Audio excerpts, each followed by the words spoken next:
ದೀಪು ಇವತ್ತು ಬ್ರೈಟಾಗಿ ಕಾಣಿಸ್ತಿದ್ಲು. Hi hello namaste, welcome to Aishu Nayak mini vlog. ಇವತ್ತು ಒಂದಲ್ಲ ಎರಡಲ್ಲ ಮೂರು ಇಂಟರ್ನಲ್ಸ್ ಇತ್ತು. ಅದಕ್ಕೆ ನಾನು ಸ್ವಲ್ಪ ಬೆಳಗ್ಗೆ ಎದ್ದು ಸ್ಟಡಿ ಮಾಡಿದೆ. ಮತ್ತು ದೀಪು ಮತ್ತು ಜೋ ಬಸ್ಸಲ್ಲಿ ಸಿಕ್ಕಿದ್ರು, ಅವ್ರನ್ನೂ ಕರ್ಕೊಂಡು ನಾನು ಕಾಲೇಜ್ಗೆ ಹೋದೆ. ಮತ್ತು ಹೋಗಿದ ತಕ್ಷಣ ಫಸ್ಟ್ ಪೇಪರ್ ಇತ್ತು, ಅದನ್ನು ಹೋಗಿ ಅಟೆಂಡ್ ಮಾಡಿಕೊಂಡು ಆಮೇಲೆ ನಾವು ಸ್ವಲ್ಪ ಇನ್ನು ಗ್ಯಾಪ್ ಇತ್ತು ಅಂಥೇಳಿ ಬಜ್ಜಿ ಮತ್ತು ಟೀ ಕುಡ್ಕೊಂಡು ನಮ್ಮ ದೀಪು ಎಲ್ಲರಿಗೂ ಎಕ್ಸ್ಪ್ಲೈನ್ ಮಾಡ್ತಿದ್ಲು. ನೆಕ್ಸ್ಟ್ ಪೇಪರ್ ಇರೋದ್ರಿಂದ ಅದಕ್ಕೆ ಪ್ರಿಪೇರ್ ಮಾಡ್ಕೋತಿದ್ವಿ. ಎಕ್ಸ್ಪ್ಲೇನ್ ಮಾಡ್ತಿರೋ ದೀಪುಗೂ ಕಾಲು ಎಳಿತಿದ್ವಿ.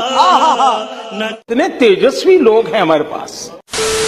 ಆಮೇಲೆ ಸೆಕೆಂಡ್ ಪೇಪರ್ ಬರೆಯೋಕ್ಕಂತೇಳಿ ನಾವು ಹೊರಟ್ವಿ. ಹಾಗೆ ಸೀನಿಯರ್ಸ್ ನಿಂತಿದ್ರು, ಅವ್ರ ಜೊತೆ ಸ್ವಲ್ಪ ಸೆಲ್ಫಿ ಹೊಡ್ಕೊಂಡು ಆಮೇಲೆ ನಾವು ಬಂದ್ವಿ. ದೀಪು ಇವತ್ತು ತುಂಬ ಬ್ರೈಟಾಗಿ ಕಾಣಿಸ್ತಿದ್ಲು. Lovely's new name is now Fair and Lovely is now ಹಾಗೆ ಅವಳ ತ್ವಚೆಯ ಗುಟ್ಟು ಕೇಳಿ ಶಾಕ್ ಆಯಿತು. ಆಮೇಲೆ ನಾವೆಲ್ಲರೂ ಊಟ ಮಾಡಿ ಮತ್ತೆ ನಾವು ಹೊರಟ್ವಿ.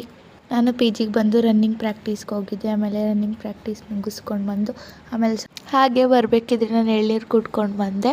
ಇದಾಗಿತ್ತು ಇವತ್ತಿನ mini vlog. Thank you for watching.